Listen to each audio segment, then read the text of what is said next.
চাঁদপুরের সারাস্তিতে মরা গরু গোশত বিক্রি করার অপরাধে ভ্রাম্যমাণ আদালতের অর্থ জরিমানা। রিপোর্ট করছেন চাঁদপুর সারাস্তির প্রতিনিধি মোহাম্মদ জামাল হোসেন।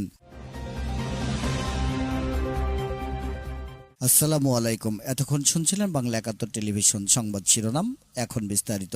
চাঁদপুরের সারাস্তিতে মরা গরুর গোশত বিক্রি করার অপরাধে ভ্রাম্যমাণ আদালতে অর্থ জরিমানা প্রদান করা হয়েছে।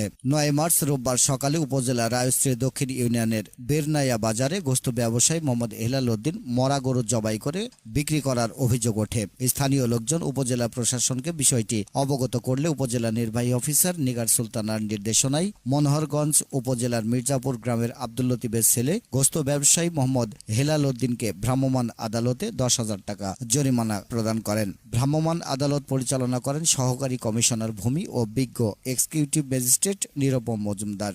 স্থানীয় এলাকাবাসী জানায় গোশত ব্যবসায়ী হেলাল উদ্দিন মরা গরুর গোশত বিক্রি করার পূর্বেও কয়েকটি অভিযোগ রয়েছে। আদালতে উপস্থিত ছিলেন উপজেলা প্রাণী সম্পদ কর্মকর্তা ডাক্তার মাকসুদুর রহমান ও সারাস্তি থানা পুলিশ এসআই আনোয়ার হোসেন ও সঙ্গীয় ফোর্স।